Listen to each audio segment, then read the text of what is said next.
Hey everyone, it's Stella Grizont from WUPA doing a Work Happier Weekly where we talk each week about how you can work happier, live better because you spend most of your waking hours at your job.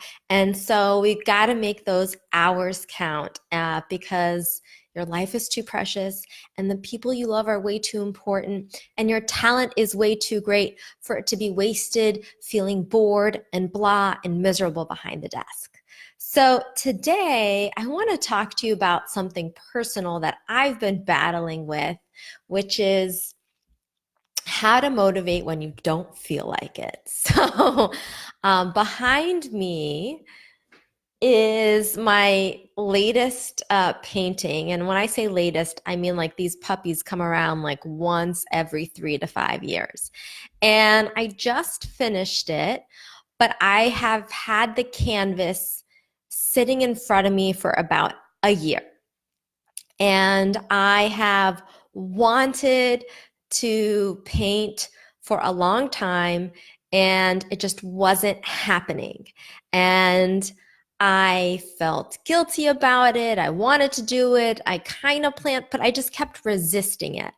And I really wanted to motivate, but I really also couldn't really muster the the energy to go for it. Have you ever felt that way where there's something that you wanted to get done, but you just couldn't find the inner resources to go for it? So, in this case, this was an activity that intrinsically I wanted to do. So, let's talk about intrinsic and extrinsic motivation. Maybe you've heard of those terms. So, it's a continuum. And on one side of the continuum, you have the things that you're intrinsically motivated to do, which means the desire to do them is just for the thing itself. Like it just appears naturally. It's like you find yourself just leaning in and wanting to do this thing for the sake of itself, right?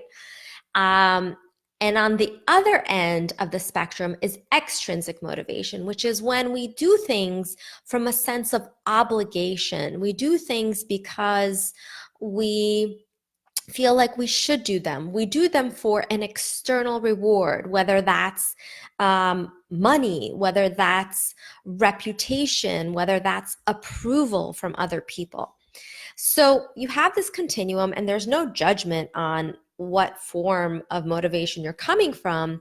But the thing is that you're less likely to burn out and you're more likely to enjoy the process when you're more intrinsically motivated, when the desire to do this thing just comes up and wells from within. Now, I want my whole life to be in this flow of intrinsic motivation, but even this project, right, which I wanted to do, I was intrinsically motivated to do, I still struggled with. And so, what do you do in those moments? So, Stephen Pressfield, who wrote the book, The War on Art, I hope I'm getting that right. The War of Art, The War on Art. It's a famous book. Talks about how whenever we engage in the creative process, or just and it doesn't have to be like a painting, like actually something that we think of when creative. It could be um, writing a deck or engaging in a research project or doing something with your kids. Whenever we embark on something new where we have to be creative in some way, it's natural for some resistance to come up. And it's usually this resistance that masks itself as lack of motivation. So maybe you think motivation is your problem, but maybe it's not about motivation. It's actually about facing the resistance. And so Stephen Pressfield talks about how the more important a project is to you, the more natural it is for the resistance to come up.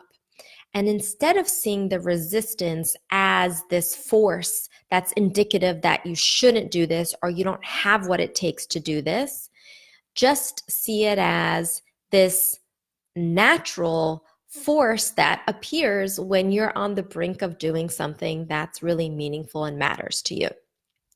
So if we normalize it and we don't see it as like, oh, I don't have what it takes, I don't have the motivation, I don't have the energy, and we just see it as like, oh, there it is, there's the resistance, got it. What's one small thing I can do to make progress?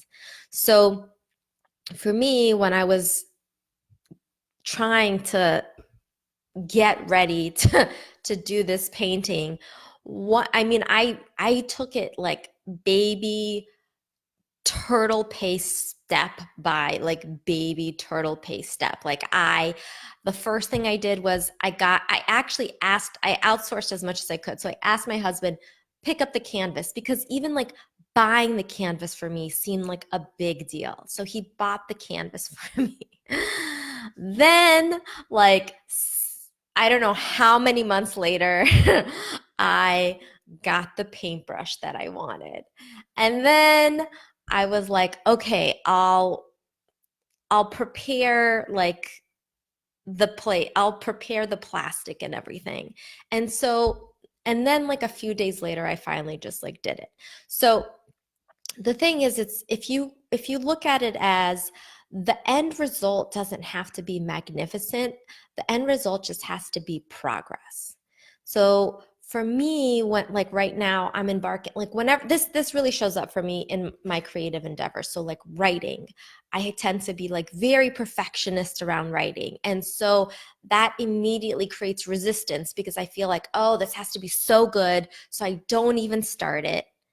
And I let a lot of time pass, which just creates more resistance. And so when I tell myself, okay, Stella, just set the timer right for 30 minutes. It doesn't have to be perfect. Just get something out there.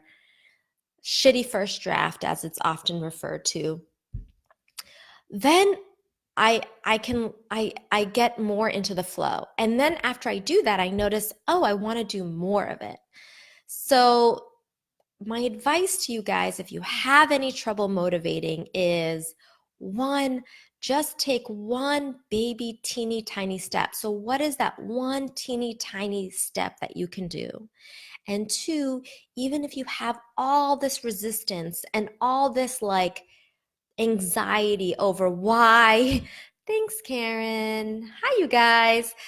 So even if you feel like all this anxiety and like you start to like interpret your lack of getting things done as like I'm a failure, or this wasn't meant to be, or this project, I'm not going to be good at this, just park those thoughts and remember that anyone embarking on something new, anyone embarking on the creative edge feels this stuff. And this is just a signal that you're on the right path. And so the way to knock down that resistance is by just taking teeny tiny action.